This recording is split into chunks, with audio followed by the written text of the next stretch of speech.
Hey everyone! I am getting ready to make some whipped cream. If I can get this heavy cream open, there we go. Because we have a leftover angel food cake from this weekend that is calling my name, and I know my son wants some, so I'm gonna make some whipped cream to go with it.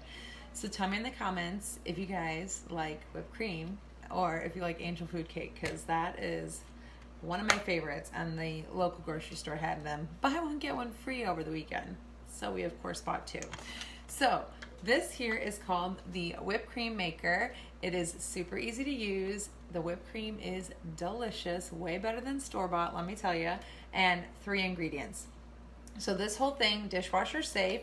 You twist this and this comes off. The bottom here has this silicone part here so it doesn't slide on the countertop, but it also doubles as a lid.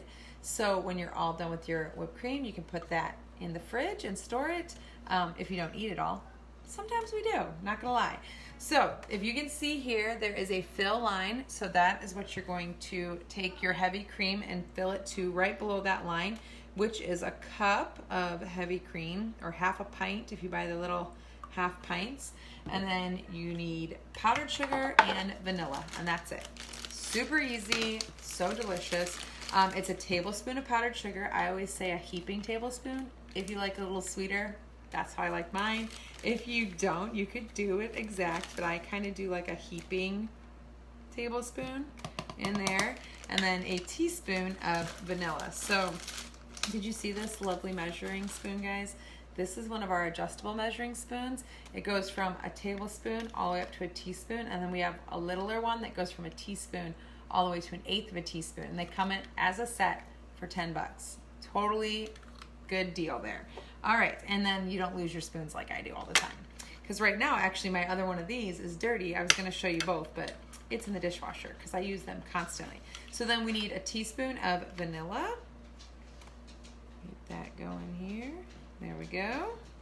And then all we're gonna do is put the lid on here. We're gonna twist this in place, and to make this, you're just gonna use your muscles, is what I say. Now, my muscles aren't really the best. I have a bad arm, but for me it takes about a minute. For like my husband, about 30 seconds. But between 30 seconds and a minute, you will have fresh whipped cream to put on whatever you want. Sometimes I make this in the morning and put it on my coffee because that's really good. You can also add different flavors in here. So I've seen people do peppermint extract instead of vanilla, so you have like a peppermint whipped cream. I've also seen people do bourbon and like add bourbon in there, or add Baileys in there. So that's not kid friendly obviously, but it's real adult friendly if you're having, you know, coffee with some Baileys and then some Baileys whipped cream on top. Yum.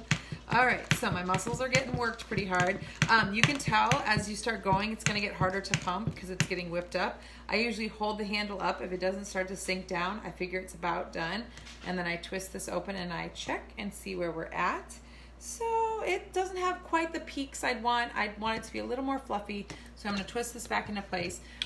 Use my muscles a little bit longer. Try not to knock my phone off the stand. It's entertaining though, right guys? You're thinking, man, look at her work those muscles. And my son's watching in the background like, what's she doing? All right, let's see now. Here we go. Oh, there we go. Now you can see some peaks in there. So whipped cream, all done. Tastes fabulous. I'm not sharing with anybody about my son probably. So super easy. Couple other things you can do with this. Whip up eggs if you want really fluffy eggs. You can make butter. So you use heavy cream for that as well, but you have it room temperature, and you can make fresh whipped butter. You can add herbs in there and make like an herbed butter or a garlic butter. Super yummy. There's also a keto mousse recipe that is just heavy cream and a sugar-free pudding mix, and so it can be whatever flavor sugar-free pudding mix you get. I want to say it's 2 tablespoons of that, maybe 1 or 2 tablespoons of that, and that's it. And then you have a keto-friendly mousse that you can snack on, which is super yummy. So lots of ideas. We've done like a whole hot chocolate bar and done different whipped creams. Super fun, really easy to use. So if you guys have any questions, let me know. We're gonna have our angel food cake now. I'm getting strawberries and whipped cream on mine. Yum. Bye for now, guys.